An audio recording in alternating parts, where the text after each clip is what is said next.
When I took on this show, I knew that certain issues needed to be discussed right up front.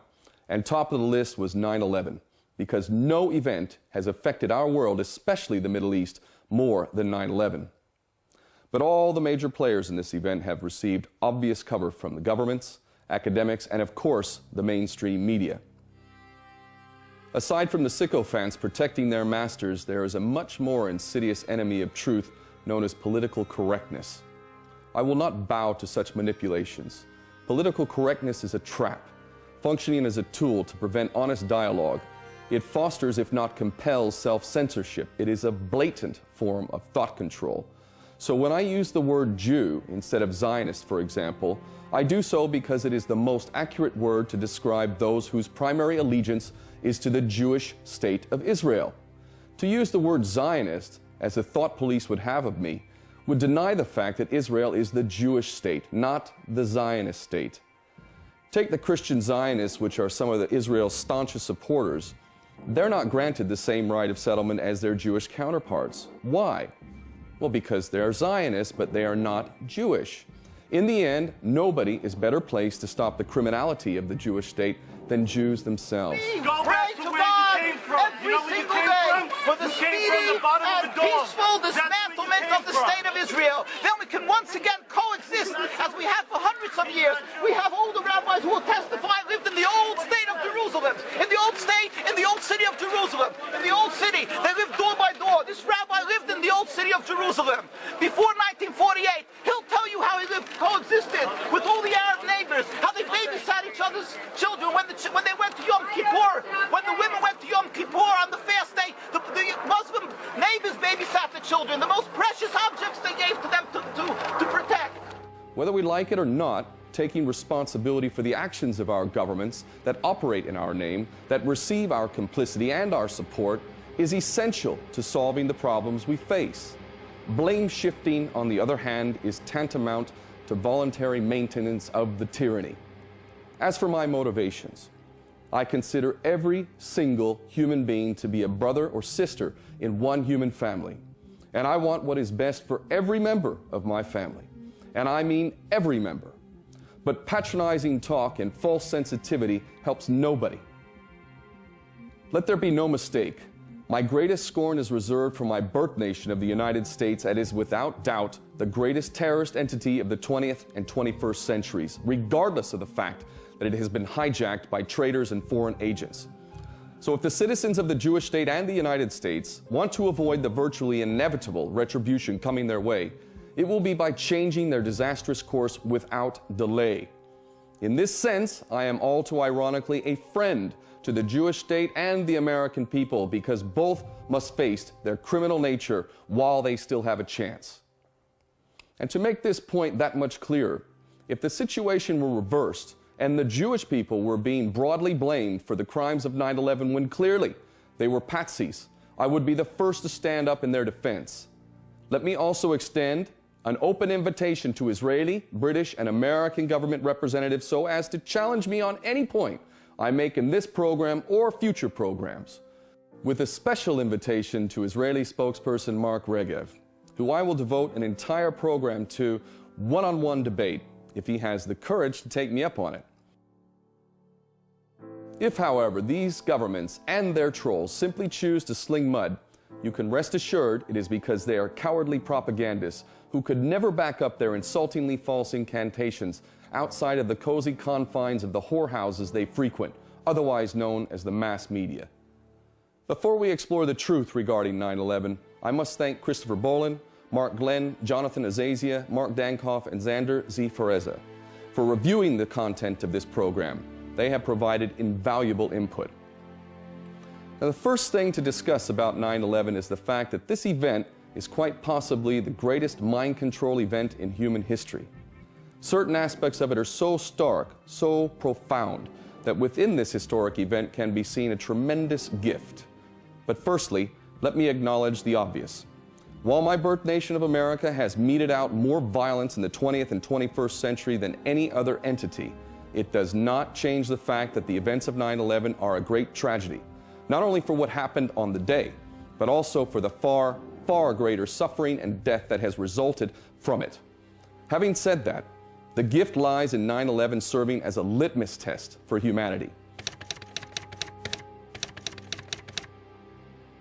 Indeed, I will make the case that we have reached a flashpoint in human history that will decide the fate of all life on planet Earth, because in the nuclear age, we simply cannot sustain the collective insanity of our current path. We have come this close to nuclear annihilation many times over, and facing the truth about 9/11 can be the beginning of the end of that insanity. The good news is that poll after poll makes very clear that more and more people do not trust the official account of 9/11. Around the world, it is safe to say that the majority of people do not accept the official version of the event.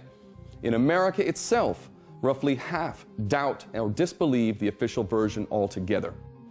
And herein lies the heart of the gift.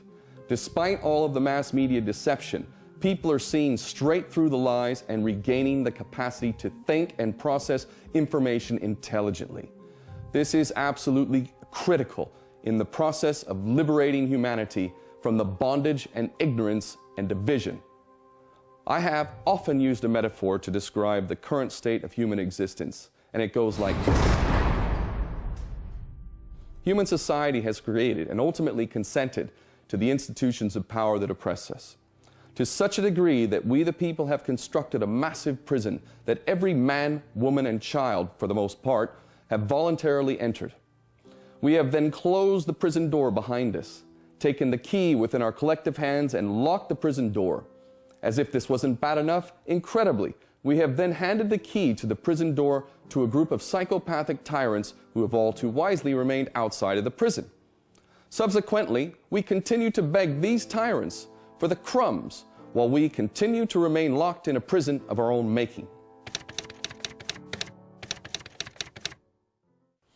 Now, the prison is a metaphor for our current financial system, a financial system utilized by the tyrants to control virtually every aspect of human existence. And yet, and please listen to what I am saying here, the tyrants are powerless without our consent. And while we have collectively entered this prison, we can tear down the prison walls of financial enslavement in an instant. No matter what our religion, non-religion, what color we are, what country we come from, what group we relate to, or what philosophy we subscribe to, we, the masses, have the same cause. We want the same things. We want to live a dignified life. We want a just and peaceful world. The powers that be know this very well, and that is why they must continuously divide us and rule us.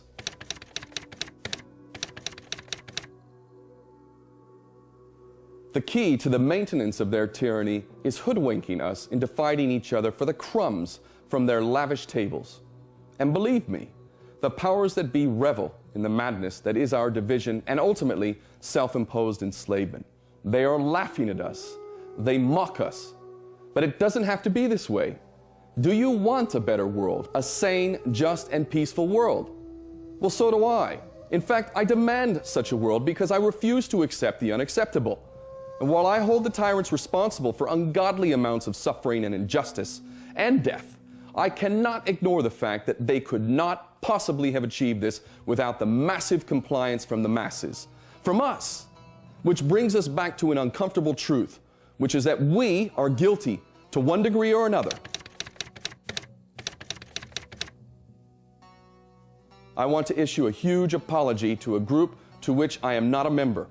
Because as I will lay out very clearly, if there is one group that cannot be held responsible for the 9/11 event, it is the very group blamed for this crime. And that would be the Muslims around the world. So let me say with resounding clarity on behalf of all sane, thinking people, we are deeply sorry that Muslims have been falsely accused of the events of 9/11 and that subsequently, countless Muslim lands and people have endured the farcical war on terror. We apologize for the invasions, occupations, drone strikes, torture, Guantanamo, for all of the maiming and the death that has rained down on you. Let it be understood from this day forward, from this non-Muslim, that we know the 9/11 false flag was intentionally, falsely blamed on you so as to cultivate a clash of civilizations. We reject the war on terror in total and shall identify those responsible come hell or high water. When we return, we shall discuss the absurdity of the official version of 9/11 and, more importantly, whose fingerprints are left all over this event.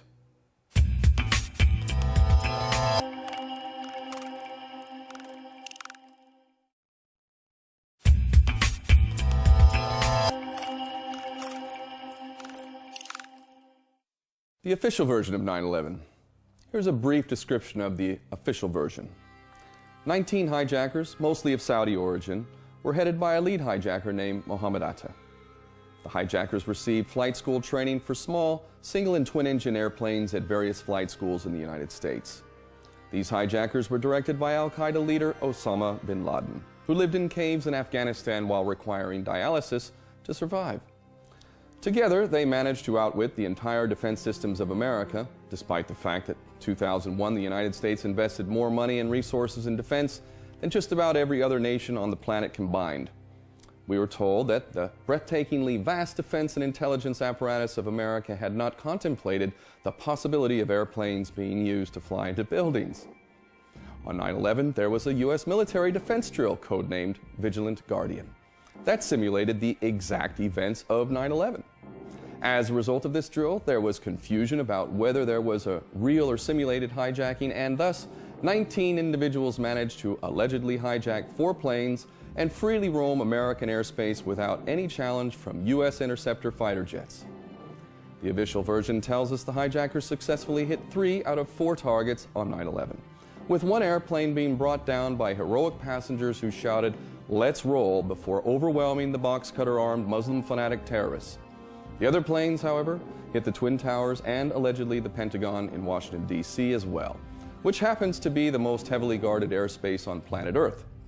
While none of the virtually indestructible black boxes of any of the 4 airplanes were ever proven to be recovered, including that of Flight 93, which apparently managed an intact nosedive into a field in Pennsylvania, which occurred at such a high rate of speed that none of the actual plane, fuselage, jet engine, seats, or bodies was ever recovered.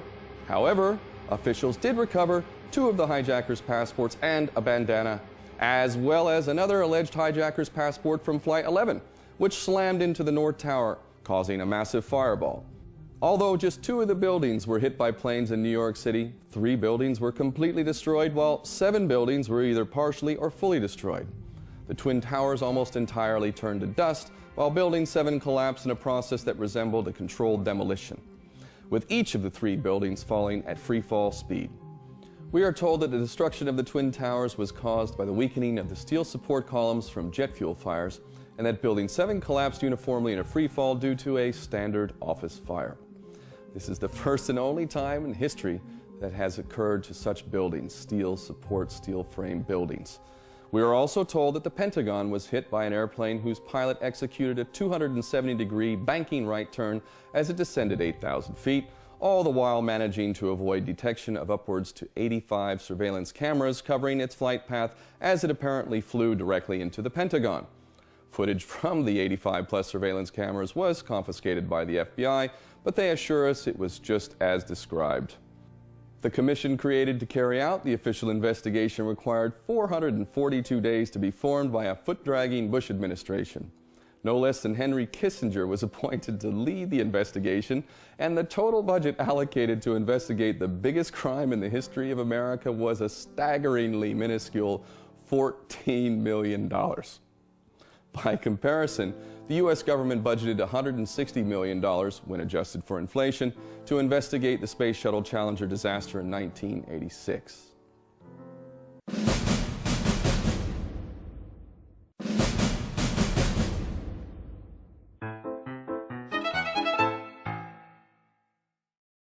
Let us never tolerate outrageous conspiracy theories concerning the attacks of September the 11th. Malicious lies that attempt to shift the blame away from the terrorists themselves, away from the guilty. Conspiracy theories, conspiracy theories. Conspiracy theories.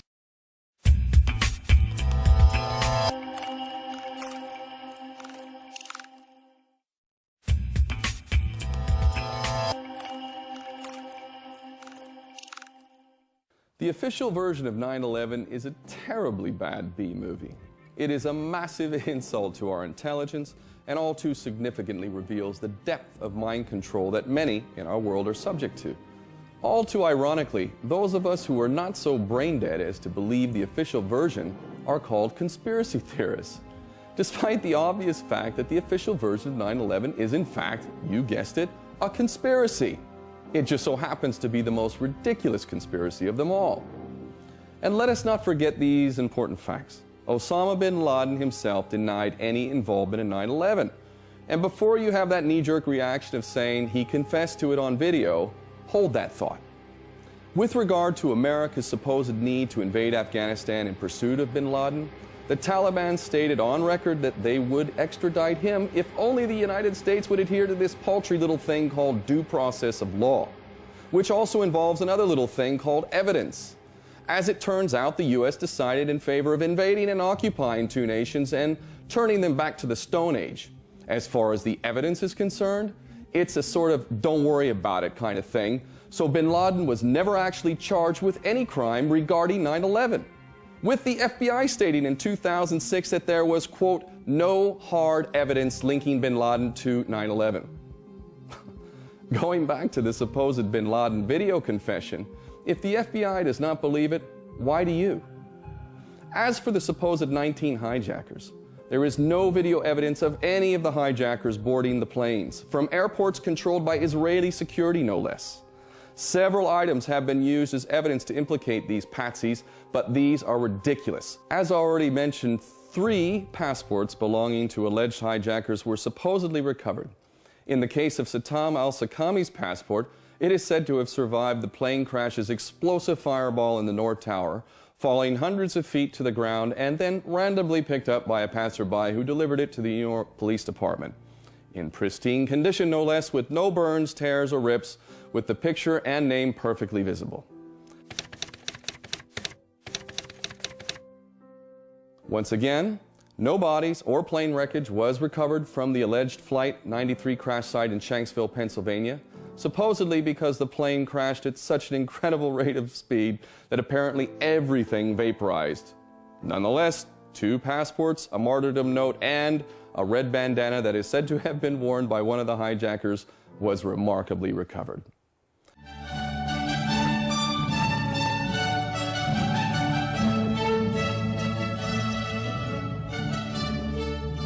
On the morning of September 11, 2001, 19 men armed with box cutters, directed by a man on dialysis in a cave fortress halfway around the world using a satellite phone and a laptop, directed the most sophisticated penetration of the most heavily defended airspace in the world, overpowering the passengers and the military combat-trained pilots on 4 commercial aircraft before flying those planes wildly off course for over an hour without being molested by a single fighter interceptor.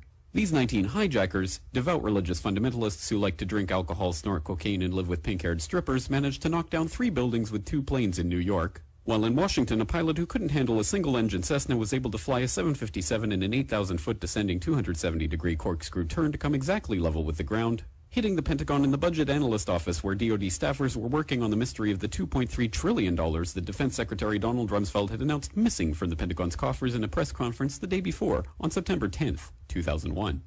Luckily, the news anchors knew who did it within minutes. Osama bin Laden. The pundits knew within hours. Osama bin Laden. The administration knew within the day. Terrorists who committed these acts and those who harbor them. And the evidence literally fell into the FBI's lap. That a hijacker's passport was found blocks from the World Trade Center crash site, if you can believe that.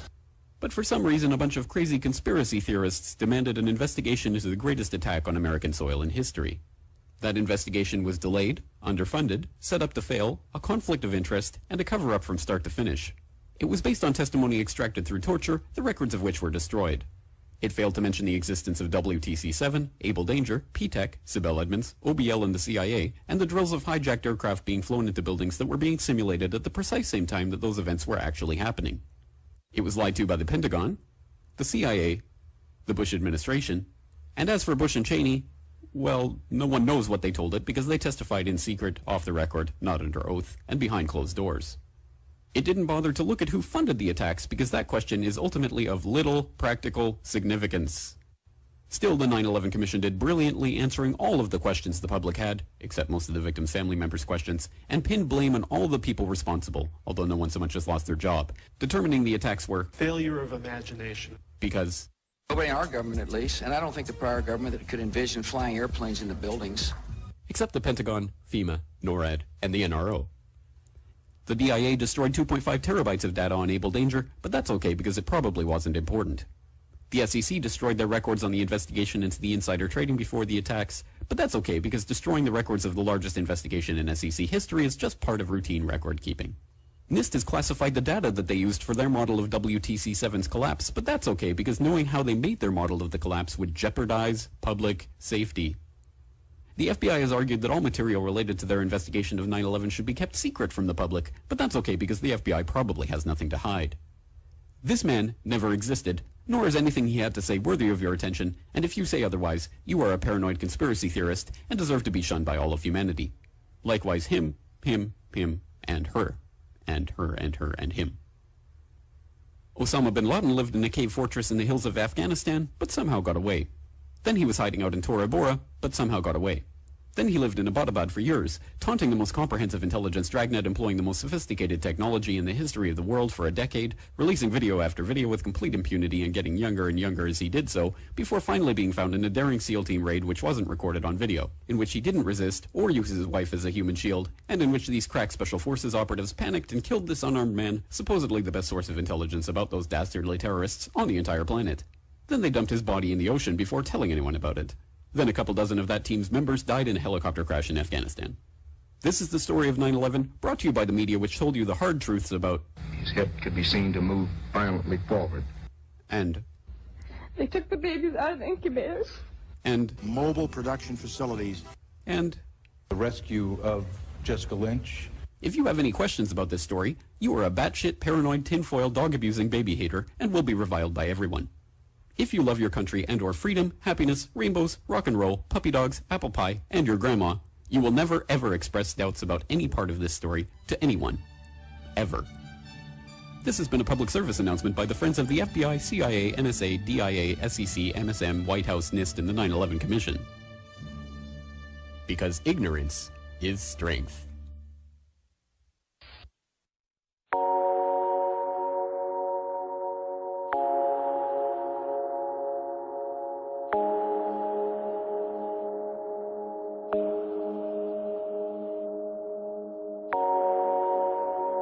There is one thing that defines everyone over the course of these early years of this new century.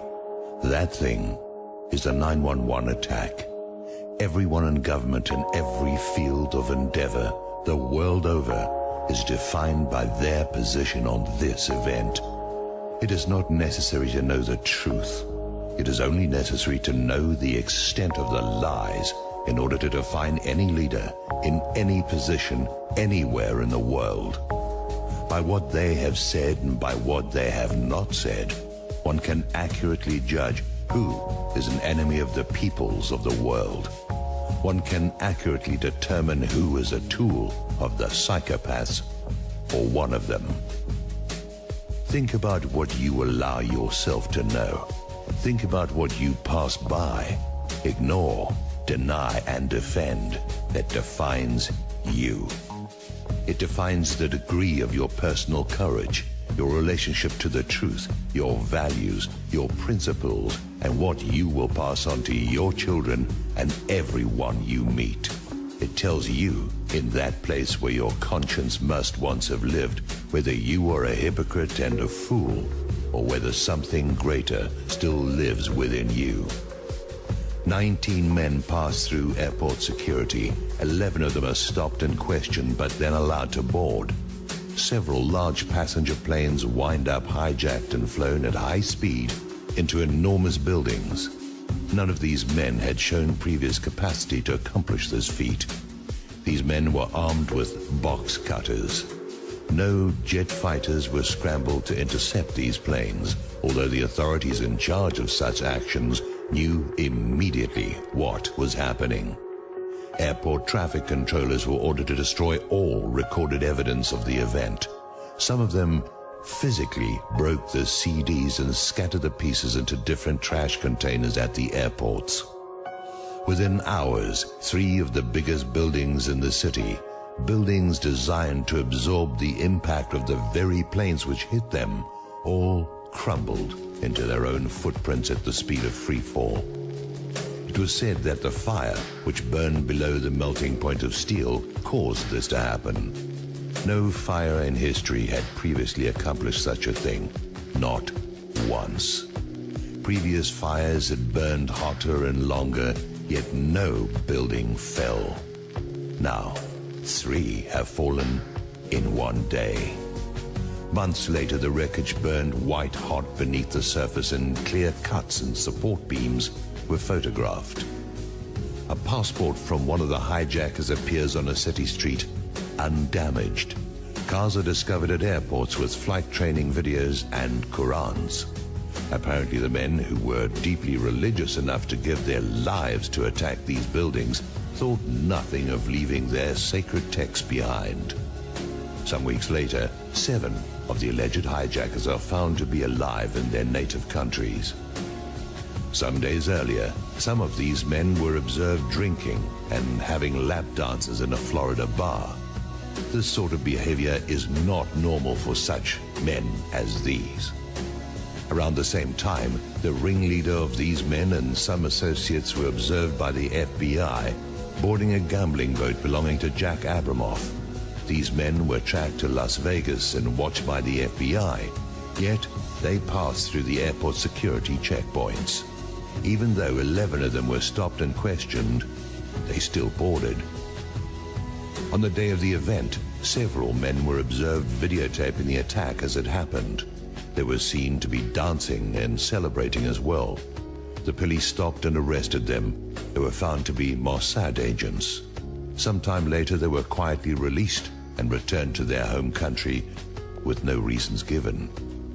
The men videotaping and celebrating had to have known about the attack in advance in order to have been in a position to film it.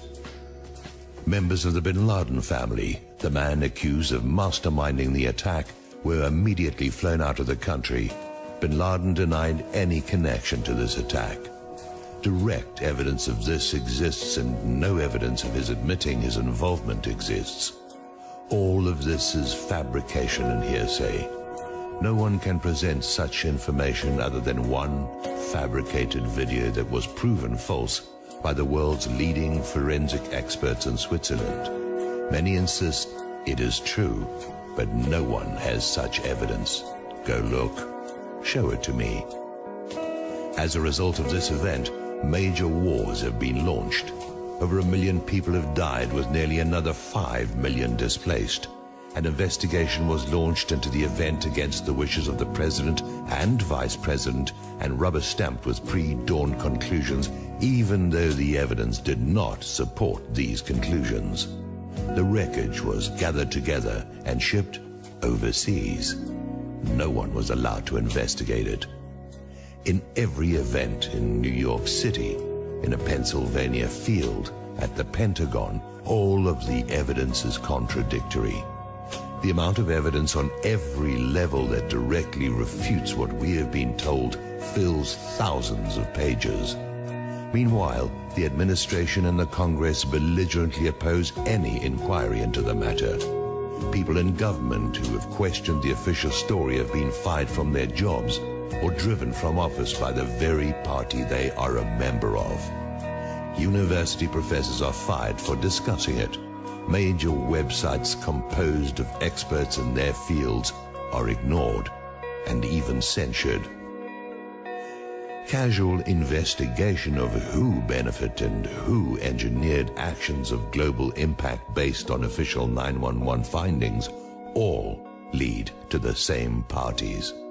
It is incontrovertibly true that one organization, PNAC, called for an attack on American soil in order to facilitate what followed. Members of this organization held key positions in and around the present administration. Therefore, here is what you must know, given that the official story is patently absurd. Anyone who promotes the official story, who accepts the official story, who oppresses those who doubt the official story, who does not question the official story, is involved or too stupid to pat their head and chew gum at the same time. Any presidential candidate who does not dispute the official story is a traitor to their nation and a tool of those who accomplished this attack. It all comes down to 9/11. Everything that has happened based on a lie. Everyone in government, in the media, in entertainment, in organized religion, in the public eye, and in the public who accepts and promotes the official story is either a traitor or a tool. Everyone who does not stand forth and speak truth to power is a coward, a liar, and complicit in mass murder. Everyone, everywhere can be measured according to this litmus test.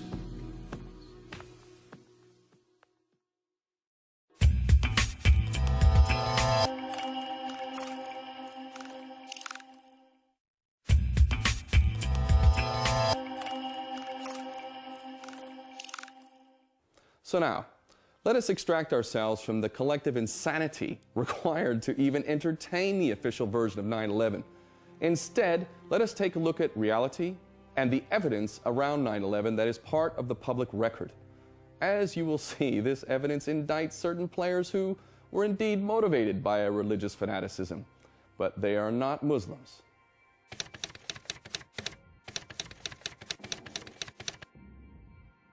First off, let us acknowledge the obvious. The U.S. government has done everything in its power to pervert the course of justice, and that in itself is a major crime, given the mass murder they continue to cover up. So this fact alone indicts the U.S. government. Aside from that, the odds of a drill simulating the exact events of the actual reality occurring as pure coincidence is like a fairy story. With no disrespect to those who believe in fairies, because I myself accept the existence of fairies as a far more likely possibility than the myriad of coincidences that officially occurred regarding 9/11. Speaking of coincidences, imagine that you are a Jewish billionaire businessman named Larry Silverstein, and that you have set your sights on acquiring some of the most expensive real estate in the world, specifically the World Trade Center complex with its crown jewels known as the Twin Towers. However, there's a bit of a problem.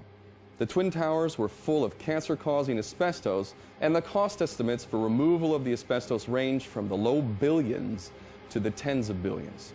Far, far more than the outdated, half-empty Twin Towers were worth. Indeed, the Twin Towers were such a liability that the Port Authority of New York had been desperately seeking a way to demolish them since 1990. But the cost of doing so prevented them from doing this because the toxic asbestos was extremely difficult and dangerous to remove.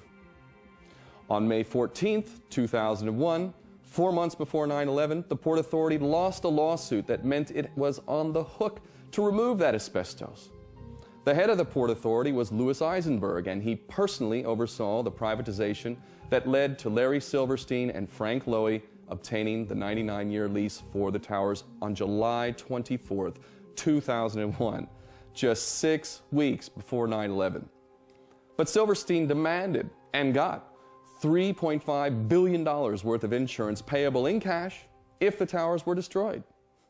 Now, the fact that Silverstein was close friends with Benjamin Netanyahu, or that he skipped his daily breakfast at the Windows on the World restaurant located on the 107th floor of the North Tower on 9/11, or that his son and daughter also happened to be unexpectedly absent on 9/11, is all just amazing good fortune, we are told. In the days before, I think, the World Trade Center, or the Twin Towers, fell, I understand you had daily breakfast meetings with people, I think, in the Windows of the World, the famous restaurant, the World Trade Center. That's correct. But you weren't there for breakfast on the day of September 11th. Why was that? That morning, my wife had made an appointment for me at the dermatologist, who I have to visit with regularity, right? And as I'm dressing to go to the dermatologist that morning, I looked at my wife and said, you know, I've got so much to do downtown. Cancel the dermatologist. I've got to go downtown. She got upset. She said, you can't cancel. You've got to go. Was that Larry Silverstein's luck? It was clearly my luck. It was clearly my luck.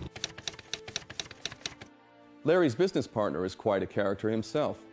Jewish billionaire Frank Lowy, who leased the shopping concourse area called the Mall at the World Trade Center, made up of approximately 427,000 square feet of retail floor space, Lowy is a Hungarian Jew born in Czechoslovakia with Israeli citizenship.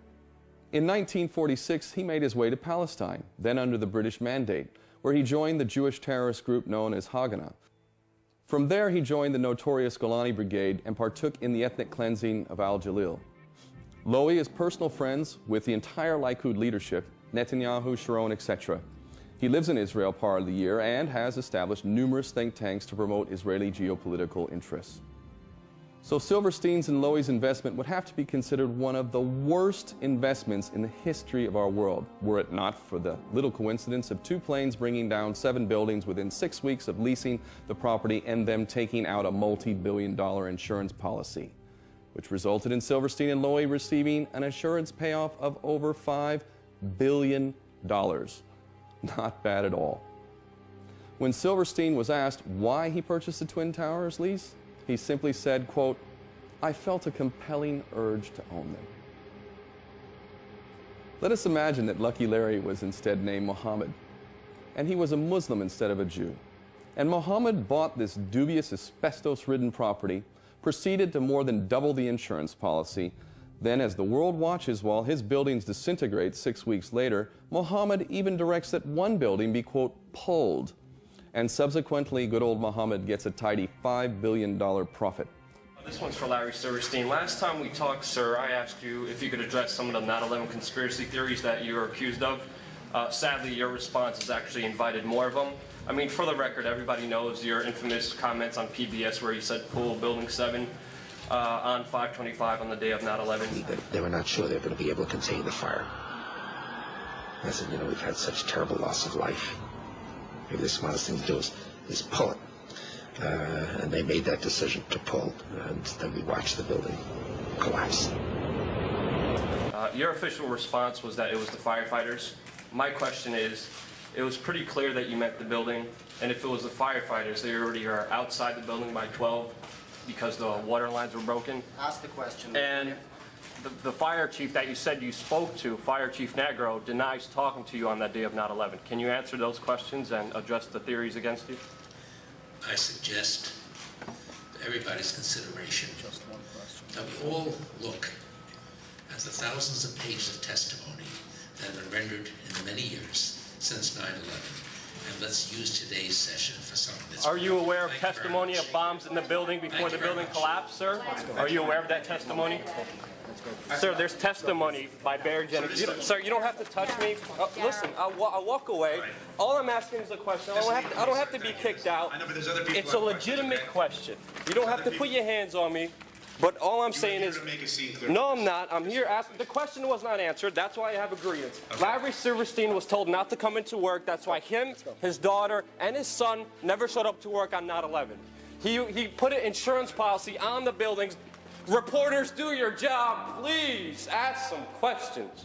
It is like a tragic comedy that we as people have allowed ourselves to be conned into ignoring the mountains of evidence that indicts traitors within the U.S. government and military, as well as dual nationals, Jewish Israelis, who happen to have also advertised their desire for a, quote, new Pearl Harbor type event that would allow them to carry out a perpetual war policy for reasons of greed and power. Wrapped up in a blanket of patriotism, of course. Whether you knew any of this or not, it has been hidden in plain sight. Who had the power to pull off 9/11 without a hitch? Who had the most pressing motive? Who had the money to pay for all of it? Who had control of the military and NORAD to force it to stand down while 4 passenger planes went to their designated targets? Who knew the intricacies of U.S. commercial flights to get around the FAA air traffic control? Who had the power, if needed, to operate planes by remote control? Who had control of the courts in the United States to make sure that no wrongful death claims were on trial? Who had control of disposal so that all the steel girders of the Twin Towers were shipped to China before they could be chemically analyzed? Who had the power to control the NYPD and the NYFD? Who had the power to allow dozens of suspects to escape to foreign countries, especially Israeli suspects? Who had the technology to bring down steel-girded buildings built to withstand forces much greater than aberrant planes and nominal fires? Who had the advanced computer knowledge to coordinate the attacks? Who had the state-of-the-art knowledge about explosives and detonators? Who had control of the press and media to curtail investigations? Who is the most familiar with and has political control over the city, New York, at which the attacks took place? Who has a history of unprovoked attacks or even false flag operations, some of which have been directed at the United States? Who has a network of spies operating in the United States that could facilitate the attacks? Who has personnel in almost every sector of the American federal government to create a massive cover-up? And lastly, as any detective would ask, who benefits? Who benefits, cui bono, from the attacks? Israel had the motive, the power, the money, the influence, the technology, the terrorist history, and most of all, was the only one who benefited from 9/11. Benjamin Netanyahu, who admitted in an off-guard moment that, quote, "We're benefiting from one thing, and that is the attack on the Twin Towers and the Pentagon, and the American struggle in Iraq. These events swung American public opinion in our favor." The day after, Netanyahu said something even more incredible. In regard to the 9/11 attacks, he said, quote, "It's very good."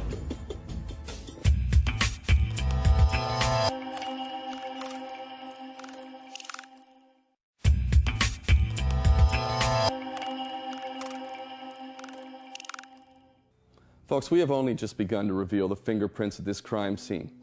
But the next question is, are we ready to face the truth? Well, I believe we are.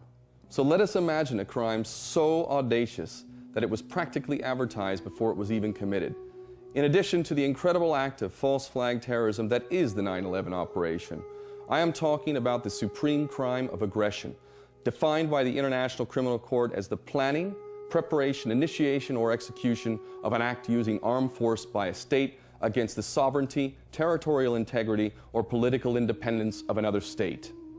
Well, that is precisely what these criminals in positions of public trust did. First they planned, then they boldly laid out those plans in two documents. The first one, written in 1996, was entitled Clean Break, a new strategy for securing the realm. And it argued for regime change in Iraq based on the pretext that Saddam Hussein was a security threat developing weapons of mass destruction. Sound familiar?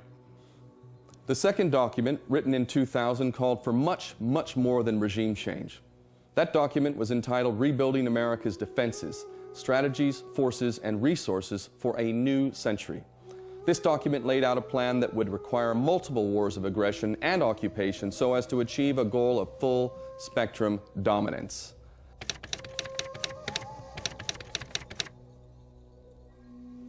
The name of the group proposing these criminal policies was the Project for a New American Century, or PNAC.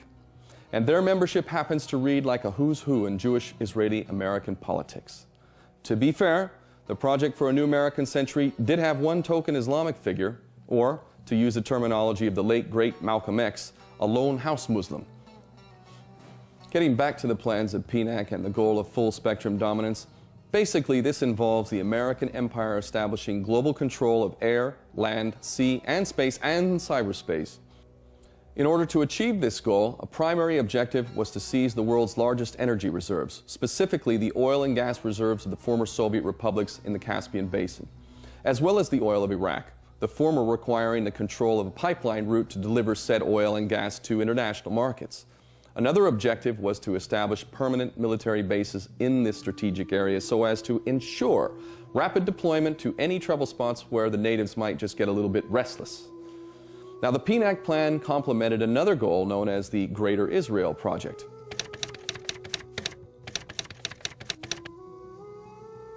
Going back to statements from the founder of Zionism, Theodor Herzl, the so-called Promised Land extends from the Nile River of Egypt to the Euphrates in Iraq. In Oded Yanan's A Strategy for Israel in the 1980s, Israeli regional superiority was to be achieved through a process of reconfiguring the Middle East by the balkanization of the surrounding Arab states into smaller and weaker states divided along sectarian lines.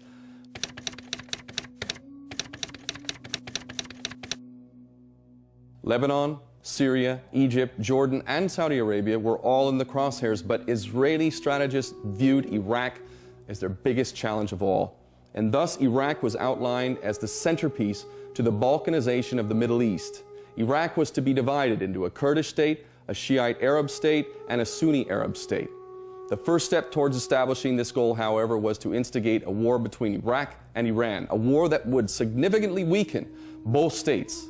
So while Saddam Hussein served wonderfully as an attack dog against Iran, the moment he had fulfilled his utility, he became the butcher of Baghdad, and the balkanization of Iraq merely required a pretext. And that brings us back to the PNAC lunatics and their full-spectrum dominance agenda that required multiple wars and the inevitable bloodbaths that would follow.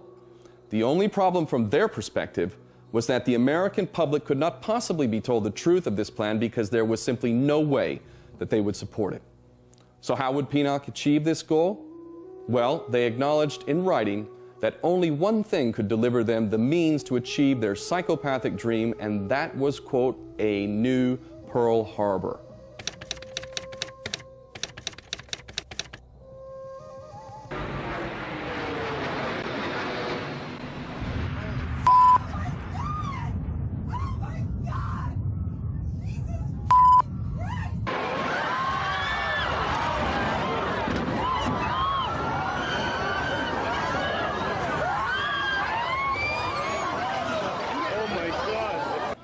Only such an event could whip the American public up into the fever pitch of vengeance that could serve as the pretext for multiple wars.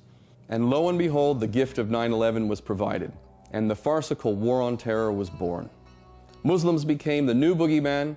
The clash of civilizations as envisioned by Zionist ideologue Bernard Lewis was instigated, and the Middle East would soon be set alight. Understanding the motive, let us now look at the fingerprints. Perhaps you recall news reports on 9/11 purportedly showing Palestinians dancing with joy on the day. This could hardly have been any more insightful for an already thoroughly traumatized American public. Atmosphere, the V sign for victory being displayed in East Jerusalem today among jubilant Palestinians that the United States had been subject to this attack. What are we to make of that, Jennifer? Are we to, Yasser Arafat may issue this condemnation. Look at this. We're seeing people applauding, clapping, smiling, happy to know that thousands of Americans have died in this sneak attack, and there you see a V for victory sign. The United States blamed by some Palestinians for its ongoing support, as it is seen, of Israel in this conflict, in this Middle Eastern conflict. However, while some Palestinians were taking to the streets in apparent celebration, one youth was quoted as saying, as he received sweets handed around in celebration, "This is a sweet from Osama bin Laden," he said. There's just one serious problem with these reports. As the German newspaper Der Spiegel later reported, the cheering of the Palestinians was unrelated to the events of 9/11 and was apparently instigated by Reuters reporters who were bearing cakes and sweets. What's tendered as news and even cultural norms is proffered in a tightly controlled venue, which George Orwell called the Ministry of Truth, which holds the means to mold the minds of the masses. And this power is in the hands of a few. Nah, they're not prostitutes, as Gerald Celente would have us believe. And they're not corporate elitists, as Alex Jones puts it. They're Jews. And I'm going to tell you just who. CBS is owned by Murray Rothstein. He changed his name to Sumner Redstone to pass himself off as a blue-blooded Gentile. NBC is owned by Brian Roberts, who with his sitcom, The New Normal, is corrupting the morals of our youth and annihilating the core of a stable, responsible society. ABC is owned by Sidney Bass, with Robert Iger as CEO, successor to Michael Eisner. CNN, along with Time and People magazine, all under the umbrella of Time Warner, is primarily owned by Israeli multimillionaire Aviv Novo, who hired a public relations company to shield him from public exposure. CNN's CEO is Jeff Zucker, former CEO of NBC. Fox News is owned by Rupert Murdoch, born to Jewish mother Elizabeth Green, making him by Talmudic law a Jew. In the print media, Murdoch also owns the Wall Street Journal and the New York Post. Newsweek is owned by Jane Harmon and Barry Diller.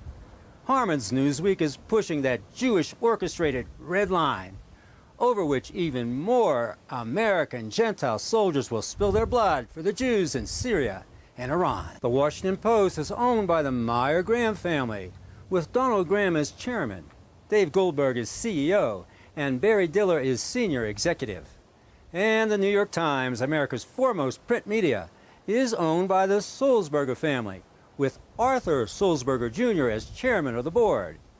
Even now, the Times is repeating the weapons of mass destruction lie to get us into yet another war for the Jews in Syria.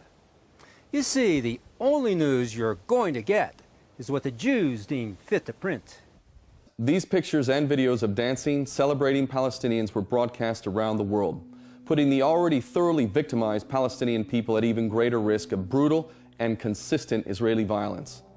On 9/11, there were indeed 5 dancing celebrating Middle Easterners. The only problem was that they were Jewish Israelis. But you simply would never know this if you gathered your so-called news from exclusively mainstream media. Nonetheless, 5 dancing Israelis were positioned at a prime vantage point to film the planes as they crashed into the Twin Towers. And yes, the Israelis were in place with camera directed at the towers before the first plane hit. A woman observing them was deeply troubled by their obvious joy, literally dancing and high-fiving each other as the carnage of the day was playing out. She was so disturbed that she wrote down their license plate number and reported them to the police, who later arrested the individuals, 2 of whom being known Mossad agents. I grabbed my binoculars and I could see the towers from my window. And this is where I'm looking. And all of a sudden, down there, I see this van park.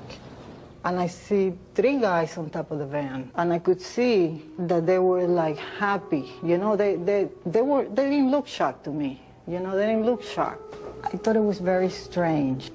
We had received an all-points bulletin, and I just happened to see the van and, hollered over to my lieutenant. I think that could be the van. We checked it out, and it was.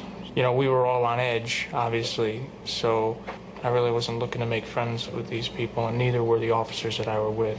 Once we started talking to them, they were pretty much like, hey, we're not against you, we're with you.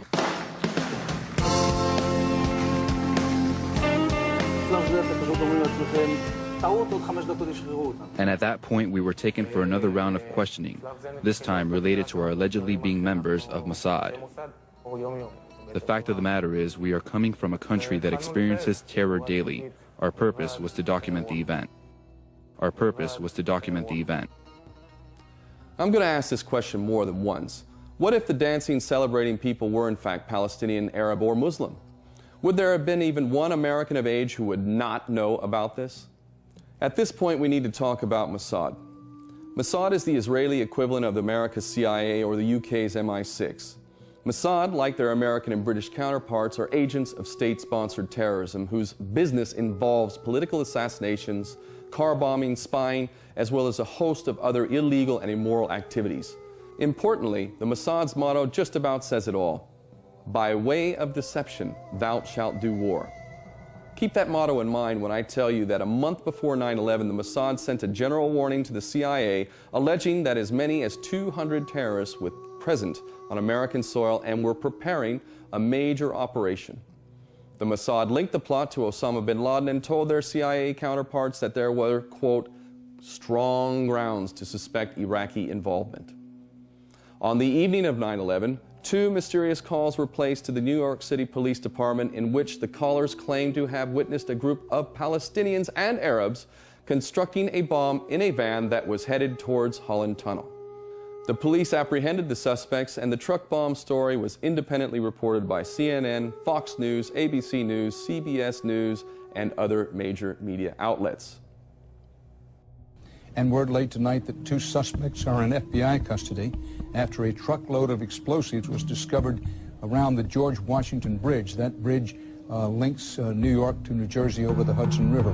Whether the discovery of those explosives has anything to do with other events of the day is unclear, but the FBI has 2 suspects in hand, said the truck load of explosives, enough explosives were in the truck to do great damage to the George Washington Bridge.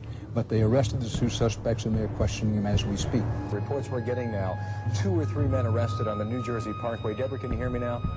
Yes, I can. That is the information that I am getting from two sources, that there was a van either on the New Jersey Turnpike or the Garden State Parkway, and that it was near the George Washington Bridge. There were 2 or 3 men who were in the van. The van was pulled over. It is not clear why the van was pulled over, but when it was, law enforcers found tons of explosives inside of the van.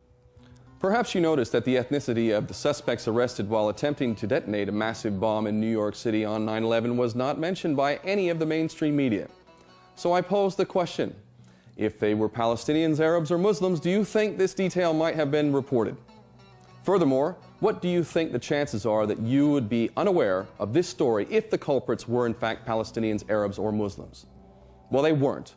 They were Jewish Israelis, and this is a classic example of a false flag operation to which Israel has a long history. Probably the most unusual, if not shocking, event of the day came in the form of another white van that was stopped by a New York Police Department on 9/11.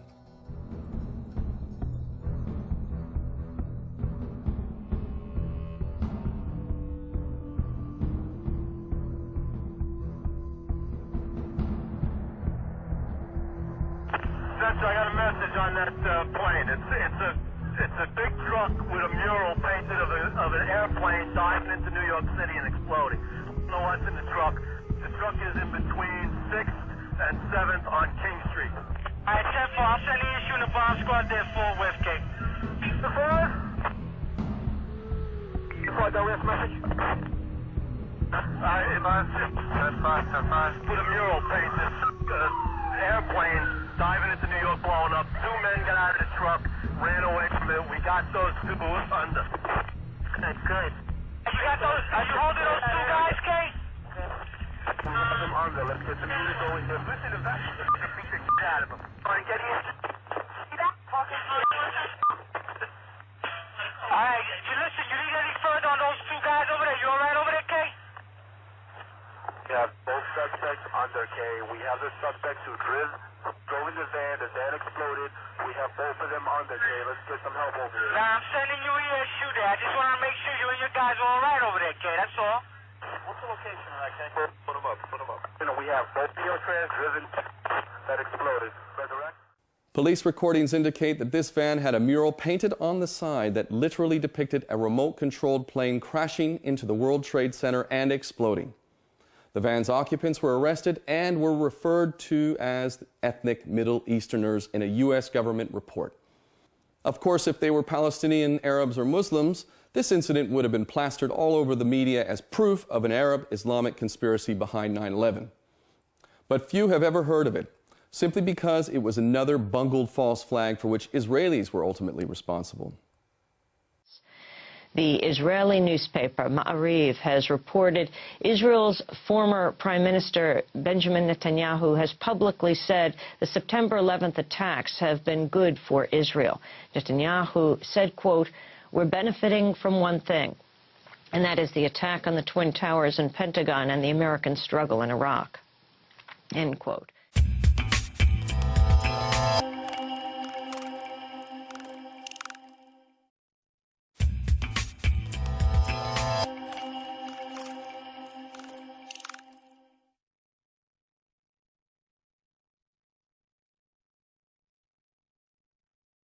In November 2001, Fox News aired an explosive 4-part series detailing a secretive investigation that was being conducted by U.S. authorities into Israeli espionage in the United States. The report revealed that around 200 Israeli spies had been arrested by American authorities, the largest spy ring to be uncovered in U.S. history. 140 of these Israelis had been taken into custody just prior to 9/11, and the remaining 60 had been apprehended shortly thereafter in connection with the ongoing investigation into the attacks. Many of the Israeli spies belonged to the electronic surveillance and explosive ordnance units in the Israeli military. Fortunately for the 200 Israeli spies, they had friends in very high places. Michael Chertoff is a Jewish Israeli dual national who, as Assistant Attorney General, oversaw the non-investigation of 9/11, in which the crucial evidence was all confiscated and destroyed before it could be examined. Chertoff's mother also happened to be a Mossad operative. Chertoff, along with other dual citizens in the U.S. government, not only spearheaded the cover-up, He orchestrated the release of over 200 Israeli suspects, including the 5 dancing Israelis, those caught with their explosives in their van, as well as those caught with the van depicting a plane crashing into the Twin Towers. Many of these Israeli suspects failed multiple polygraph tests while in custody as well, but you probably have never heard of any of them. And they were all quietly deported to Israel. Case closed. And then there is Rabbi Dov Zakheim, another Israel First champion. In 2001, Zakheim was CEO of SPC International, part of the System Planning Corporation, a defense contractor primarily investing in electronic warfare technologies, including remote-controlled aircraft systems, and the notorious flight termination system, FTS technology, that could hijack even a hijacked plane and land or crash it wherever. In addition, he was appointed as the Pentagon Comptroller in May 2001. During the same period, Donald Rumsfeld announced that the Pentagon could not account for $2.3 trillion. Okay, Donald, did you ever find that $2.3 trillion that you talked about the day before 9/11? Did you ever find it? It was always there, and what the problem was tracking it through the system. So when I arrived in the Pentagon and they told me that they can't track $2.3 billion that had been accumulated over the period before I got there, it turns out that there was not a legal problem or a loss. It was a matter of the complexity of the systems and tracking it all the way through.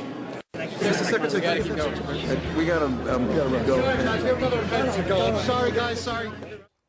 Zakheim is also a co-author of the Project for a New American Century's position paper, Rebuilding America's Defenses, making him intimately aware of the need for a, quote, new Pearl Harbor.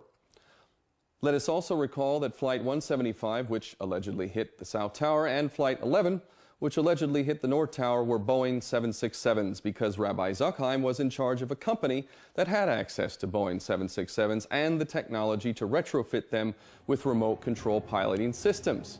When we look at the alleged Flight 175 as pictured on the news media and official reports, it appears to be a retrofitted Boeing 767 that Zakheim's company had access to, and it furthermore appears to have a flight termination system attached, which might be a better explanation for the expert piloting of aircraft on 9/11. Second plane was an unmarked silver fuselage. Mark, were you close enough to be able to see any markings on the airplane? It definitely did not look like a commercial plane. I didn't see any windows on the sides. And it didn't look like a commercial jet. It was a military plane. Could be a drone aircraft. That's an aircraft that's guided electronically to its target without having a pilot. The plane circle around and actually come on to the opposite side of the building and smash into the Trade Center. It was gray, to be honest with you.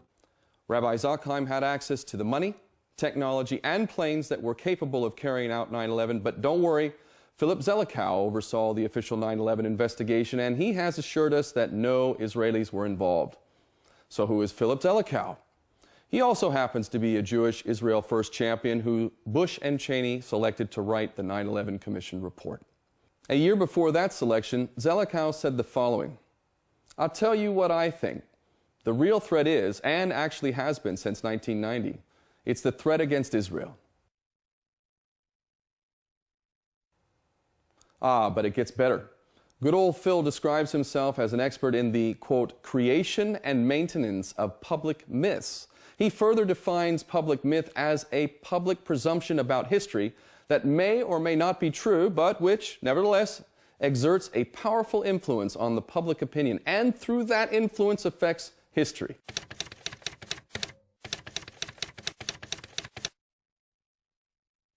It is time to confront another social taboo, and that would be the obvious motive that an overwhelmingly Jewish-owned mainstream media has in showing Israel in a positive light, while Palestinians, Arabs, and Muslims are demonized incessantly, especially since 9/11. It is undeniably politically incorrect to say this, but I will say it anyway. The mainstream media is massively, disproportionately Jewish-owned, and the fact that people are afraid to admit this truth and discuss this blatantly favorable bias towards Israel is very revealing indeed. I think a Jewish correspondent for the Israeli newspaper Haaretz said it best, quote, The Jews do control the American media. This is very clear, and claiming otherwise is an insult to common knowledge. But me stating this relevant and important fact will not stop the inevitable attacks, and therein lies the effectiveness of stifling debate or critical investigations. Only those of us who do not fear loss of income, freedom, or even our lives are willing to say such things. But it is not the personal risks that matter. My point here is to make clear that there is a serious conflict of interest when it comes to the reporting of 9/11 and so many other issues for that matter. But with regard to 9/11, there is stunningly incriminating Jewish Zionist fingerprints all over the event.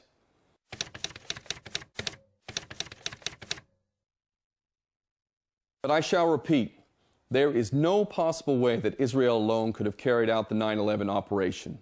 So let me be emphatically clear on this. There are many American traitors, some Jewish, many not, who swore to uphold the U.S. Constitution and yet committed high treason on 9/11. 9/11 was undoubtedly a joint false flag operation between the governments of Israel and the United States.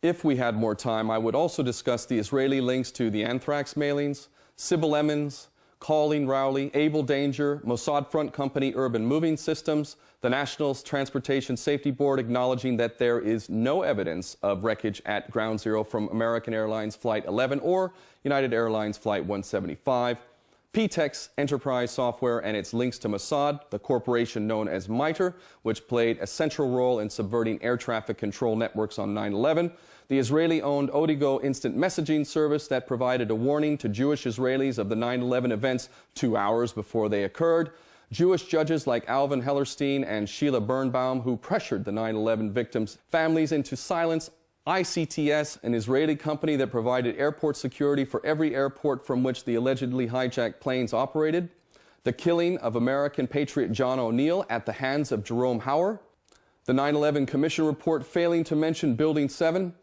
the unprecedented put options predicting the fall of American and United Airlines stock, the overwhelming evidence that the Patriot Act was written years before 9/11, and so many other truths/coincidences that the mere thought of them makes my head spin. Let this be understood. The matrix of power in our world is headed by the financial system. Those who control the issuance of money via the biggest banks are in fact the rulers of the earth, but only because we have allowed traitors in our governments to give them that power on our behalf. As long as that system remains, we will never know justice. The reason why the 9/11 myth exists at all is because the bankers are able to buy anything and anyone that can be bought. Through this inherently corrupt and unjust system, those with virtue and integrity are punished and ridiculed, while those motivated by greed and power are rewarded. This explains why virtually all politicians are lying criminals. They are nothing but political prostitutes. So the governments of the world are bought and paid for. Multinational corporations are likewise controlled. Education is nothing more than indoctrination. And of course, the mainstream media is nothing more than prostitutes of propaganda who are committed to keeping the people ignorant and divided. With regard to 9/11, they are providing aid and sanctuary to the mass murderers responsible for this event, which makes them, the mainstream media, criminally responsible as well. But once again, the head of the snake is the financial system, which translates to private control of the issuance of debt-based money.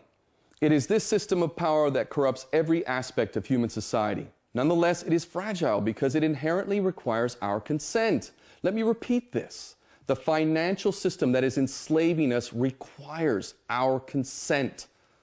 Understanding this, we can see that we are our own prison keepers, but it does not have to be this way.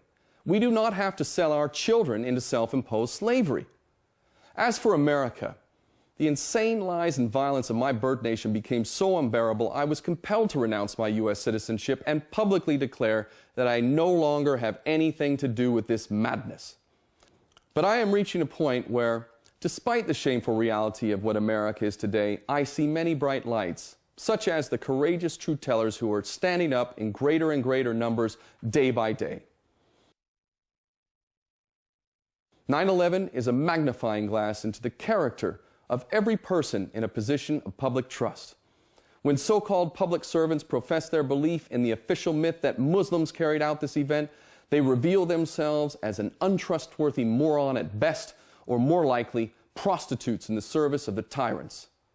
As uncomfortable as it may be to face up to, those who control the education, mass media, and the vast majority of governments are in fact prostitutes who have sold their soul, and identifying them as easy as looking at their stance on 9/11. And this is the great gift of 9/11. If we receive this gift, we will rid ourselves of the traitors and replace them with people of honor. Calling for a new investigation is not enough. Calling for a new investigation will likely be used as the last-ditch escape route for the traitors to produce yet another whitewash. Allowing the fox to guard the henhouse is madness. Allowing the criminals to judge who is guilty and who is not is beyond stupidity. We, the people, are the guardians of truth and justice, and we must create our own institutions or completely reform existing ones in order to effect justice. I repeat, calling for a new investigation is not nearly enough.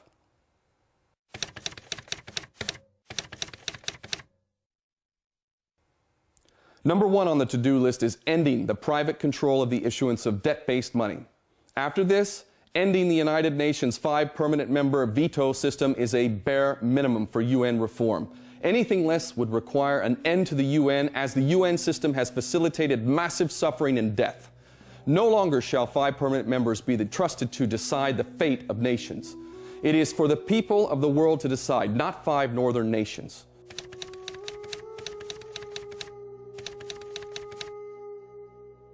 I would also call on the people of the world to demand reform at the International Criminal Court so that consent amongst nations is no longer required to punish international crimes. With that done, the key players in the invasion and occupation of Afghanistan and Iraq, especially George Bush and Tony Blair, must be immediately apprehended and delivered to The Hague and prosecuted for war crimes and crimes against humanity at the International Criminal Court. In addition, criminal charges must be brought against Israeli leaders for Operation Cast Lead, in which they mercilessly bombarded a captive population in Gaza for 21 days, a population that includes over 800,000 children.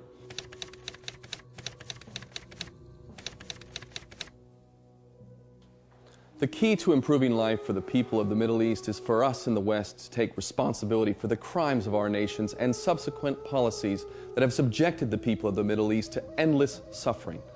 9/11 and the war on terror is only the latest example of how we are culpable in mass murder. To redeem ourselves, we must take control of our governments, and this leads me to my last suggestion. If the U.S. government refuses to invalidate every law that is injurious to the United States Constitution, then the traitors who have broken their oath to uphold the Constitution must be arrested and forcibly removed by oath-keeping patriots, at which point the U.S. Constitution shall be restored as the supreme law of the land. While the U.S. military has been used as a tool of the empire, there lies before this military the opportunity to redeem itself. If the U.S. military can find the courage and honor to do this, I will for one proudly claim my U.S. citizenship. But more importantly, the world can finally be liberated from the yoke of the empire that is America today. This is the primary duty of the citizens of my birth nation, and I believe the fate of the United States, indeed the fate of the world, will be determined by their success or failure to restore the United States Constitution. Most of all, the time has come to confront the most important truth of all. And to do this, we need only stand in front of the nearest mirror. Take a good, hard look into your eyes and ask yourself, am I a coward or am I a man? And as for the women out there, ask yourself, am I the woman that I am meant to be, the most beautiful thing that exists? Are you fulfilling your responsibility as a mother? Now make no mistake about this. It is our generation, right here, right now, that will decide the fate of our world. So when our children ask us, what role did you play? What do you suppose your answer will be?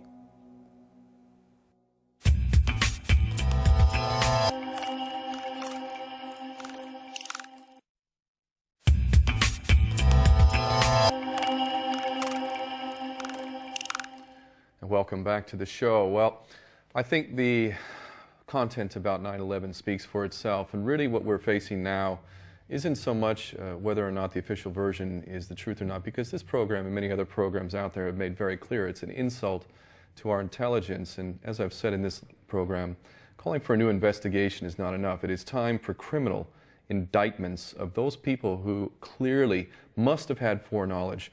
When I think of Larry Silverstein, you've got to think about this. This is a billionaire businessman. Now, come on now, a billionaire businessman. His business is making money. Now, why would a man who's got a billionaire business background buy buildings which are clearly nothing but a liability, that are full of asbestos, that would have cost billions to remove? Why would he buy those buildings? Is he emotionally attached to the real estate itself to the point that he's willing to risk large amounts of capital simply to own a building? Well, that's just quite ridiculous. And even if it were, how did he have the foreknowledge to actually double the insurance policy? And not only, I didn't even mention it in the earlier part of the program, he's already won over $5 billion in an insurance settlement, but he's going after the airline companies for, I think, an additional $11 billion. The audacity of this man to have invested a paltry amount of money into buildings which, had they not fallen to the ground, would have been a major liability and cost him ungodly amounts of money. But this is more than enough evidence just in itself, never mind the myriad of other things, if we had a real investigation that would reveal who this man is and the foreknowledge he had. But the bottom line is this: as I've said in this film already, 9/11 is a great gift. We have to make that gift actually valuable at this point, however. Now, having said that, I believe we've got Christopher Boland on the line. I wish he was here personally, but the UK government was too afraid to have the two of us get together, I suppose. Christopher, are you on the line? Yes, Ken, can you hear me all right? I hear you great. It's wonderful to have you on, my brother, and I'm sorry that we haven't been able to meet in person, but I'm sure at some point it will happen. Thank you so much for coming on. Now, Christopher, you're back in Sweden. Can you just tell us a little bit about your reception here in the UK? Yeah, sure. Great show. I really wanted to be there for the show. I think you're doing excellent work, and that's why I really wanted to come there and help you out as much as I could. But I flew into Heathrow Airport on British Airways on Saturday, and I was detained about noon when I tried to pass through customs. I was completely honest and open with them. I told them I was coming to visit with you, and that I was going to do a show interview with you, and do some family research. And they held me for the whole night and let me go. They sent me home the next day. And was it revealing in the time that you were there? Did they give any indication? I mean, we know the pretext that they used to go ahead and deport you effectively, but was there anything revealing about their behavior as to why they were doing this? Yeah, I mean, it's pretty clear that they held me for 8 hours before they did an extensive interview with me, and then they based their decision to remove me from Britain on what I told them in the interview. So they held me for 8 hours on nothing other than the fact that I didn't have a hotel reservation, that hotel being Hotel O Keefe. And I told them I was going to stay with Ken O'Keefe at Paddington, and I had his phone number. But that apparently was, you know, my name, your name together put off alarm bells, and they did everything to stop me from getting into England. Well, welcome to democratic, freedom-loving UK, Christopher. You're not the only one who's been harassed in that way. In fact, your treatment was quite mild compared to so many. Nonetheless, we've got you on the line now, so let's make the most of it. Now, Christopher, I've got some bullet points here of things that we were going to discuss, and I guess the first on the list is the fact that there was no real investigation. I mean, can I ask you to please expand on this? Well, you know, 9/11 was a monstrous crime, and it was a very complex and sophisticated crime of false flag terrorism. You know, in which it was the crime was designed to be blamed on a targeted enemy. That enemy being Osama bin Laden and the Al Qaeda. But the fact that this crime was not investigated is not well understood. First of all, there was not a proper criminal investigation. That was run by Michael Chertoff and the FBI, because Michael Chertoff was the Assistant Attorney General who was responsible for prosecuting the crimes of 9/11. And as we know, he facilitated the destruction of all the evidence. And there has been no 9/11 trial for any of the culprits or the alleged culprits, nor has there been any trial for any of the victims or the relatives of the victims. It's quite actually amazing. I have to give the powers that be credit, because what's been created is an environment whereby you can't even mention the word Jew without automatically being attacked as being anti-Jewish. And, you know, I've reached a point, quite frankly, where I realize that we cannot solve our problems unless we use the appropriate words and stop falling into the trap of political correctness, which prevents us from using the word that is most accurate. And when we look at these players, as it's shown in this program, the main players in covering up this crime are, in fact, Jewish. Some of them are dual nationals with Israeli-American citizenship. It's becoming more and more aware, more known to people in America that the Jewish lobby is extremely powerful. And unfortunately for the Jewish people, I see them in the same category as myself or you as an American citizen, an American-born son. I did not ask to take responsibility for the crimes of America. And I certainly don't participate in these crimes any longer, but I have to accept the fact that the birth nation to which I came from, the one that I used to pay taxes to, the one I used to live in, is committing these horrendous crimes. And I feel that it is absolutely essential as an American-born son that I do everything in my power to stop the crimes of my birth nation. Otherwise, I'm complicit, or I'm cowardly, or I'm just simply not doing what I feel is my responsibility. And I am hoping and I'm wanting more people around the world to accept the fact that we cannot just sit by and say, well, I don't approve. We have to do more than that. And this is where I feel that the Jewish people, the good Jewish people of this world, really must stand up even more forcefully and say, listen, the actions of the Jewish state of Israel and these Zionist Jewish supremacist fanatics does not in any way represent me. But as of right now, that hasn't happened. And the fact that Michael Chertoff and Philip Zelikow happen to be Jewish and so many of these other players is a real layer of protection, because most are simply too fearful to actually talk honestly about who these people are. And in fact, that is what introduced me to your information. And I'd like to thank you for having the courage to actually speak honestly about this subject. But is it not amazing the kind of cover that it gives simply by this control of language and which words we can use? Mm-hmm. Well, that's exactly right. I wrote the book Solving 9/11 as my effort to use the evidence that's available from 9/11 to expose the cover-up, and it's a Zionist cover-up, as it's a Jewish cover-up, as you say, and identify the people behind the crime and the cover-up. And what I found from my research, literally from day one, was that the people who were involved in the cover-up and in the crime were invariably Jewish Zionists who were in positions of power to make decisions to have facilitated the crime of 9/11 and then in the aftermath to cover it up and prevent any obstruct the justice that should have happened. So it is as Solving 9/11 shows very clearly, it was a Zionist project. It was a Zionist crime. There's no question about it. Yes, and I brought the Palestinians into this as I could because, having been to Palestine many times, I've lived there, I've met so many Palestinians, I really empathize with their situation, because what they're facing is this incredible supremacist ideology which literally treats them as if they were cattle. They don't even count, quite frankly. And the enemy they face happens to control the mainstream media.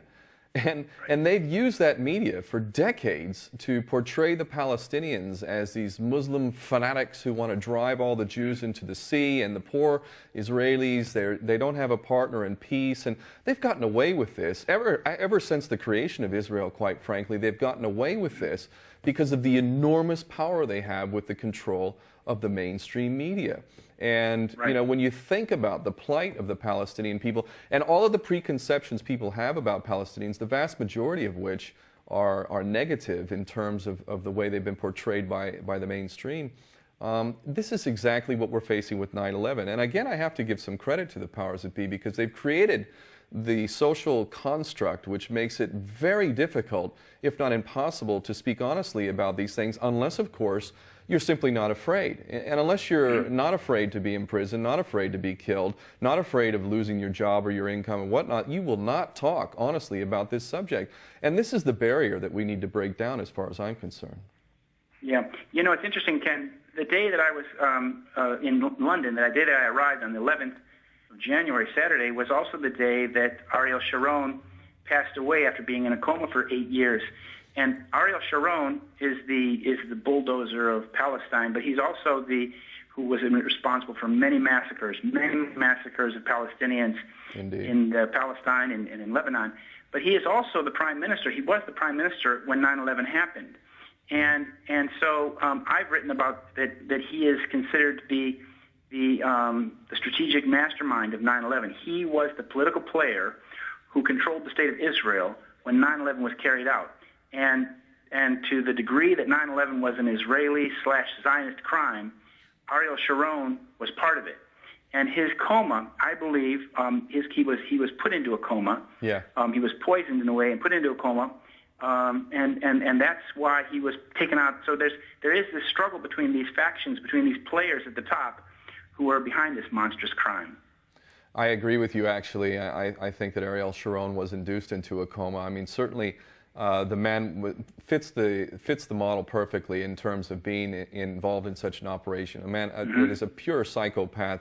We look back at Sabra and Shatila, you know, for people who have never looked into the massacre at Sabra and Shatila, Ariel Sharon sat over that massacre and allowed these Christian psychopaths, the phalangists in Lebanon, to go in and literally just rip people apart. We're talking men, women, and children confined and surrounded by the Israelis, no means of escape at all. And Ariel Sharon is the man who basically set that up and sat by and watched. So I certainly have no problem understanding why so many people around the world, in particular Palestinians, would have been celebrating the passing of this man. And I have to guess myself whether or not Satan would even welcome him. I mean, he's on par with Satan in terms of the acts that he committed, and it wouldn't doubt that he was actively involved in 9/11. Let's get to the next subject of 9/11, which you wanted to talk about, which was the evidence. The evidence, which, you know, let's be clear about this. Evidence of a crime is something that you cannot touch. It has to be investigated, and the removal of evidence is a crime. Can you expand on the evidence that was tampered with and worse? Sure. The crucial evidence, for example, the steel that remained from the Twin Towers, which would have exposed the falseness of the false flag crime, this evidence was all destroyed without even being examined. And this evidence was destroyed under the authority of the Israeli-American Michael Chertoff, who was, as I said, Assistant Attorney General in charge of the Criminal Division of the Department of Justice at the time. And so he is the person who oversaw the investigation that was carried out by the FBI. What the FBI did is they simply turned over the evidence, this metal, this steel, aircraft parts, etc., and they were sent to junkyards in New Jersey where they were being cut up 24/7. They were being cut up into short pieces, mixed with other scrap, and sent to China where they were melted down. So this was a complete destruction of evidence from the very beginning. And it's, you know, how many people out there have watched, you know, CSI, Crime Scene Investigation, and other programs out there like this? Let's get this straight here. We've got the biggest crime in the history of U.S. history, one of the greatest crimes ever committed. And all of the evidence, which should have been tested forensically, has been removed. Now, that in itself is a criminal act in which the Bush administration should already have been indicted years ago, because clearly if this was an act carried out by Al-Qaeda, and it's all, as we're told by the mainstream media and all the rest of the prostitutes who proselytize all of this stuff, then there would have been no reason to cover up anything, and we could have easily investigated all of this stuff. We could have looked at the evidence forensically, and it would have affirmed what they said. But on so many levels, it is an insult to our intelligence what they tell us, and yet they've gotten away with it. And again, I have to give some credit to the powers that be, because you know what? If they can pass this stuff off and we accept it, what's worse? Who's worse? Is it worse to be a tyrant who is actually selling this rubbish and inducing wars that are totally unnecessary, in which millions of people are either killed or maimed, or is it worse to sit there and allow these kind of manipulations to occur and do pretty much nothing? And I think that's the point we're at in human history. When we come back, I think we're near the end of this segment. When we come back, we're going to talk a little bit more about the crime of 9/11, and ultimately we're going to get into the Muslims who've been attacked as well as a result of this manipulation. The magnitude of the suffering that has occurred for them, I don't think we can apologize enough for that. So if you will, Christopher, just stay online and we'll be back in just a couple of minutes.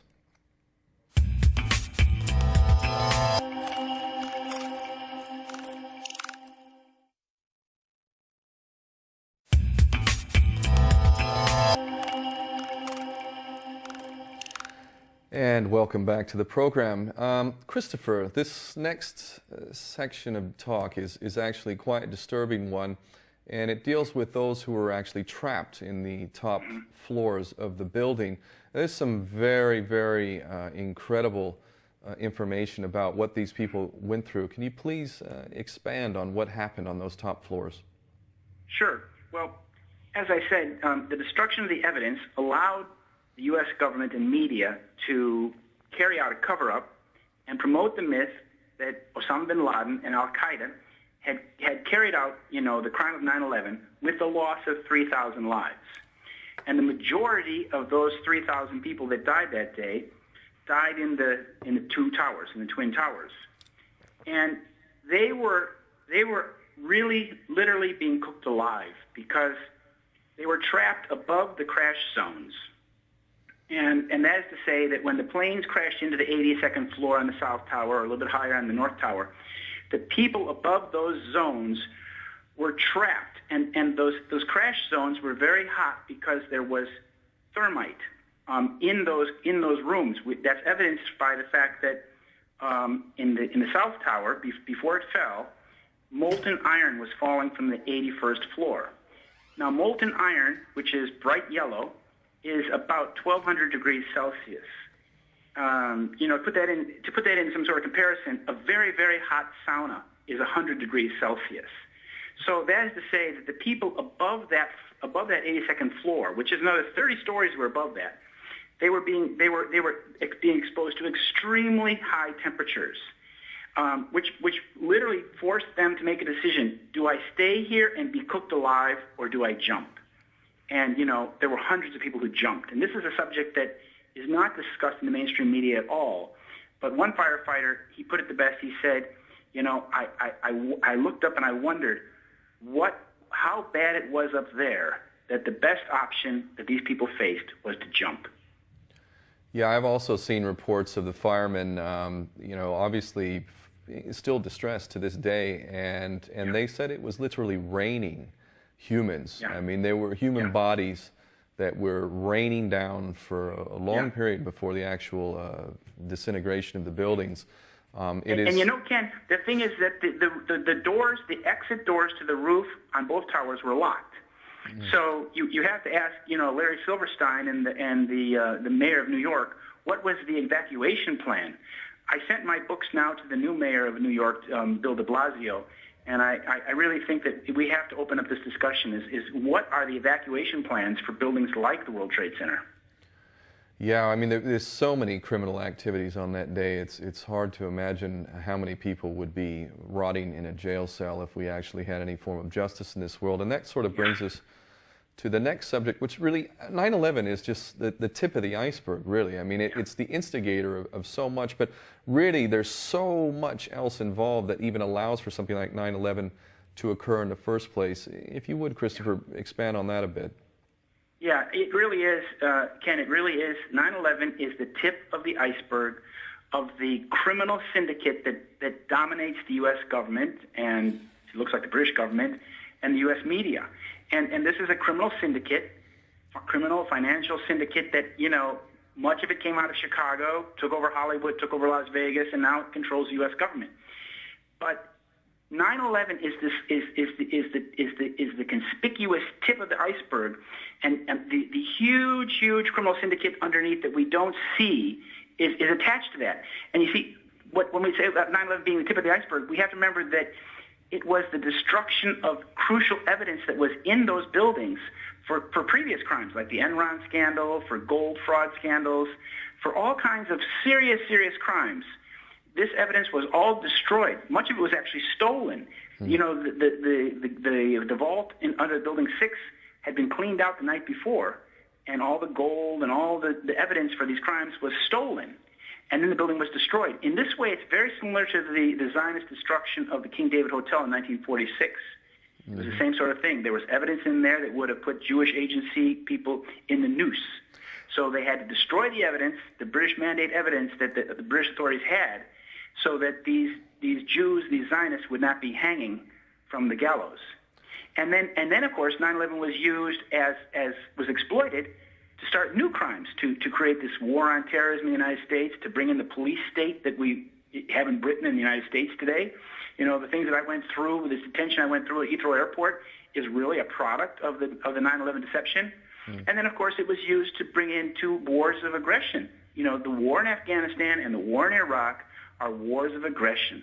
And a war of aggression is the most serious and the most severe war crime possible because it is the mother of all other war crimes. Well, I agree with you wholeheartedly, and it seems our memories are sort of short here because the ultimate crime as determined by the Nuremberg tribunals was in fact the crime of aggression. It was the fact that Hitler invaded surrounding nations. Now that's a whole other subject, but the bottom line is this: whoever instigates war, whoever actually initiates war, especially when it's done in a completely unnecessary way. It's not, you know, those that attack your nation. I'm the first one to say, you know, I've often been asked, are you a peacenik? You know, are you only for, well, no, I believe in peace, but not unless it's in the context of a just world. And if you're living in a country that is being invaded by a nation from halfway around the world based on a pack of lies, well, then you have every right to kill every single invader who's coming into your land. That's a just war.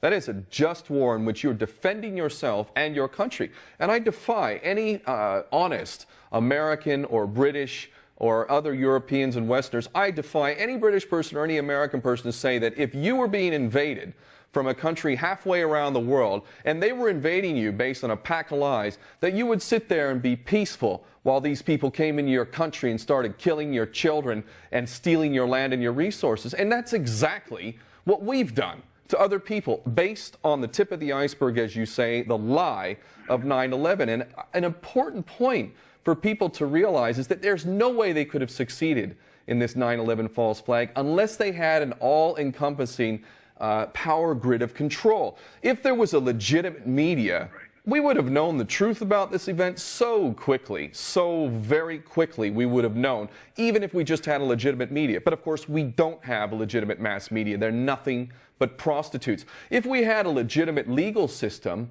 we would have had criminal indictments, we would have already had proper investigations, and we would have known the truth about 9/11. But we don't have it. Not only in America, not in Britain, not in the International Criminal Court. We do not have a legitimate legal system that would prosecute people who commit the gravest of crimes. If we had a legitimate government which actually represented the interest of the people, these people in positions of public trust are nothing but criminals, prostitutes themselves who've sold their soul to the devil. They don't represent us, and therefore we're not getting the truth from them either.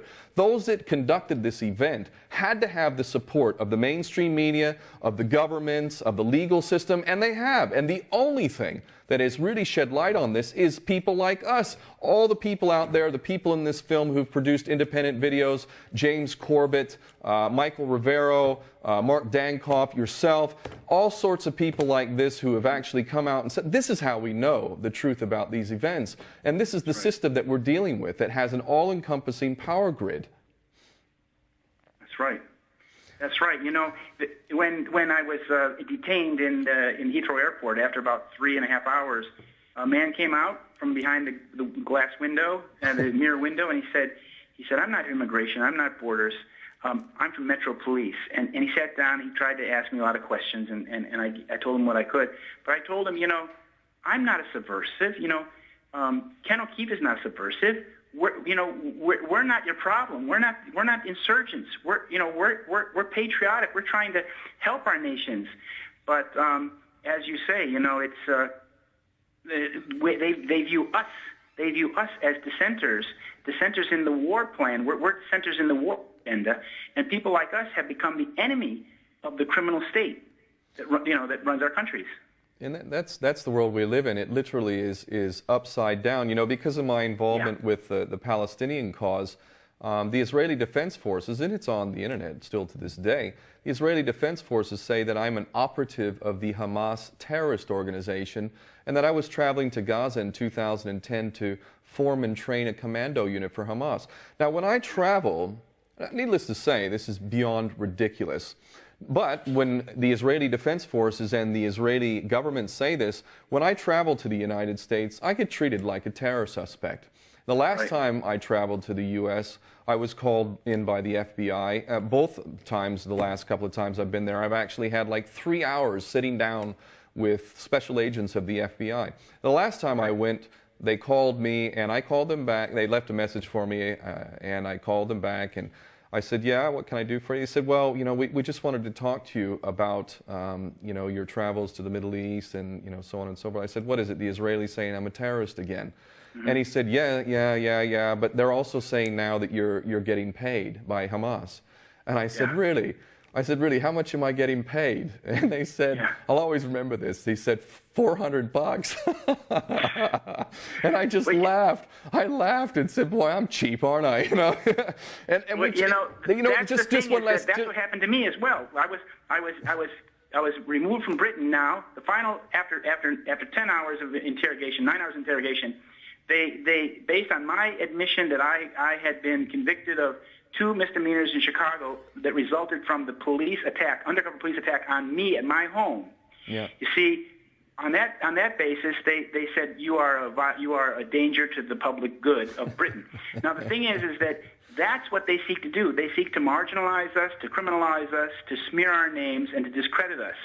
And that's why we have to fight so hard to keep a high profile and to try to maintain the best image we can, because we are not criminals. But their effort is to criminalize us and to make us look like the bad guy.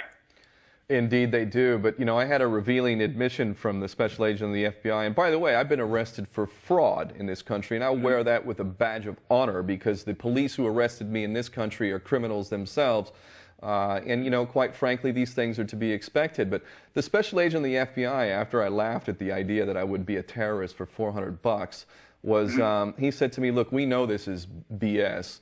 And he said, we don't like the Israelis.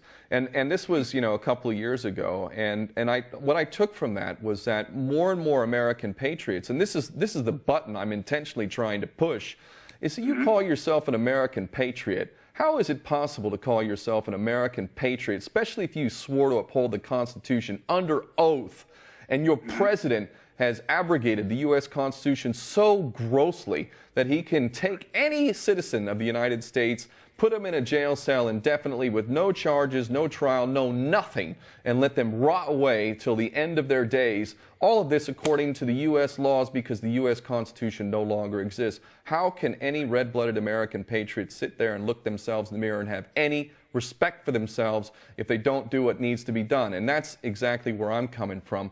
I want to see my American brothers and sisters and wake up, grab a hold, if you've got a couple down there, grab a hold of them and actually do something, because it is a disgusting embarrassment and shame to those of us who actually have any kind of honor and integrity. And unfortunately, until we change this world for the better, people like us and so many others, and what we've got is easy. You know, what we've got, what we're dealing with, you know, being deported from the UK or, you know, having to deal with airport troubles, that's nothing compared to what the Muslim people of the world have been dealing with as a result of this event. Right. But, you know, Ken, the thing is also is that, as you say, the deception of 9/11 has completely transformed the United States of America and Britain.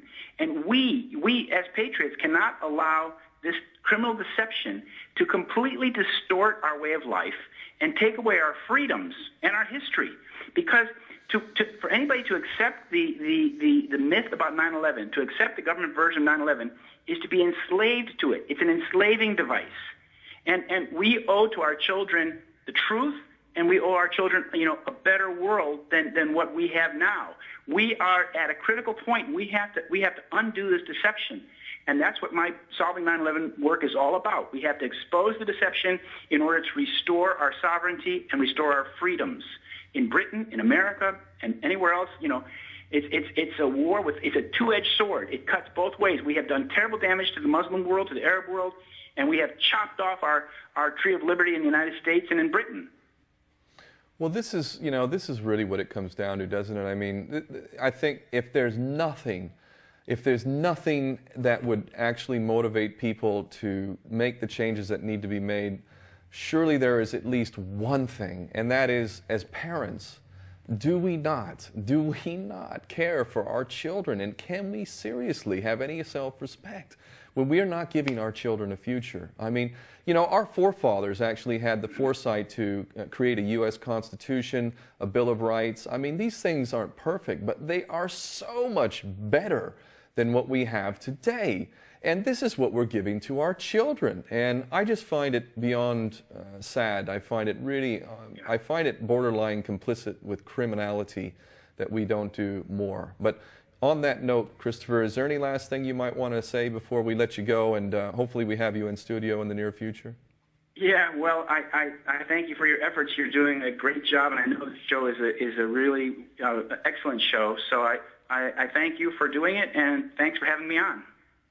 Christopher, my brother, it is a real honor to have you on. Thank you for all the courage that you've shown, all the truth-telling that you've been providing, and I hope to see you in the not-too-distant future. You take care, my brother. Okay, thank you very much. Good night. And I think it would be fitting for us to end on the note of apologizing once again. I am not Muslim, and I don't plan to be a Muslim, although I have been complimented by having been called a Muslim by people that I respect and who also follow the faith of Islam. But the Muslim people have suffered massively. And of course there are Muslim criminals, and they just didn't have anything to do with 9/11. And ultimately, the Muslim people have suffered tremendously. And this is the trap that was set for us as people, as otherwise good people of America, of the West, and whatnot, you know, that we got conned into this, and we've allowed our brothers and sisters in the Islamic part of the world to suffer badly. So on behalf of all of the Western people who know the truth about this, I want to reiterate a deep apology to you. And justice, in my opinion, will come, and hopefully soon, and you will be rectified, and the remedy will occur in challenging and clearing your name. So ultimately, I'd like to thank everybody who helped me produce this program. Again, there was a lot of people involved making sure the facts are correct. I open that invitation to anyone of any stature within the governments of the U.S., the U.K., or Israel who want to challenge me on anything I've said. And if you don't have the courage to do that, well, it only reveals you for who you are. Thank you all very much for tuning in. We'll try and make the next show even better than this one. Rest assured, we're doing our best. Thank you very much.